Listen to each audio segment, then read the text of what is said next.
შეზღუდული შესაძლებლობის მქონე ქალი, რომელიც ოჯახური ძალადობის მსხვერპლია, გიყვებით უკიდურესად გაჭირვებულ გულნას ფერაძეზე, რომელსაც ჯანმრთელობის მძიმე პრობლემების ფონზე სიღატაკეში უწევს ცხოვრება. სოციალურად დაუცველი ყოფილ მეუღლეს თაღლითური გზით ქონების მითვისებაში ადანაშაულებს, იგი დახმარებას სახელმწიფოსგან ითხოვს. ამ უმძიმეს პირობებში სოციალურად დაუცველი შეზღუდული შესაძლებლობის მქონე პირი გულნას ფერაძე ქირით ცხოვრობს, თუმცა ერთი წლის საფასურის გადაუხდელობის გამო ფართი უნდა დატოვოს.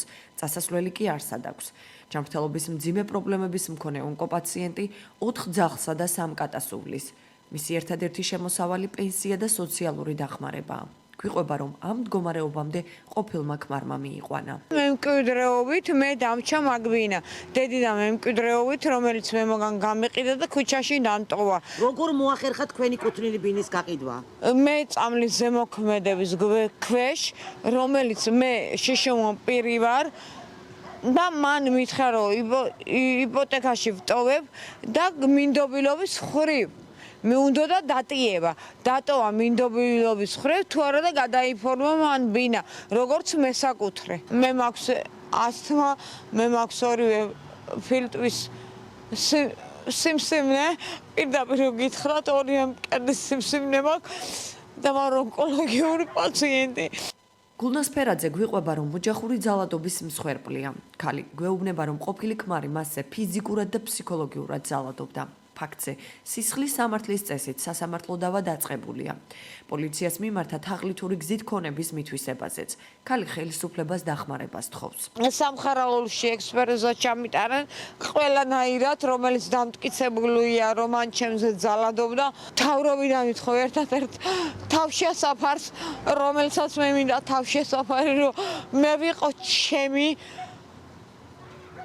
ძაღლების ერთად, ძაღლების, რომელიც ჩემი შვილებია, იმის ერთად თავშესაფარი რომ მქონდეს, მეც არაფერს ვთხოვ და მაგ ადამიანისგან, ირაკლისგან ვთხოვ, რომ მომცეს მე ჩემი საკუთარი, ხო იყოს $70,000, $35,000 გამომიყოს მე თავშესაფარი რომ შევიდე.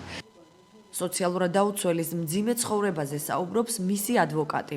რამინ მაჭარაშვილის თქმით, სასამართლომ იმის გარდა, რომ პროცესებს გაურკვეველი მიზეზებით არ ატარებს, დაზარალებულის ინტერესები არ გაითვალისწინა და სავარაუდოდ დამნაშავე გირაოს სანაცვლოდ გამოუშვა.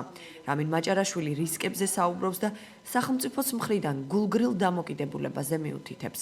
აცხადებს, რომ საცხოვრისის უზრუნველყოფის თხოვნით არაერთხელ მიმართეს ბათუმის მერიასა და აჭარის მთავრობას, თუმცა უშედეგოდ. ჩვენი ჩარევის შემდეგ კვალიფიკაცია შეიცვალა, ანუ იმიტომ რომ დაწყებული იყო გამოზიება სტანდარტულად ან ოჯახის ძალადობის მუხლი და იქ არ იყო დამამჯობებელი განმეორება შიშომო პირის მიმართ ჩადენილი დანაშაულის და სასამართლოს რამდენიმე სხდომა ჩატარდა, მაგრამ პრობლემა ისაა, რომ ძალიან ხშირად ხდება ამ პროცესის გადადება სხვადასხვა მიზეზებით და ეს ადამიანი, რომელიც სავარაუდო დამნაშავეა, იმიტომ რომ მაინც უდანაშაულობის პრეზუმპციას არ დავარღვევ ახლა მე, ანუ გარეთ არის გირაოსთი, ამ ადამიანის გარშემო ტრიალებს ჭყალებში, იმიტომ რომ სამეზობლოში ქონა ერთი პერიოდი ნაქირავები ბინა და სამეზობლოში ცხოვრობდა.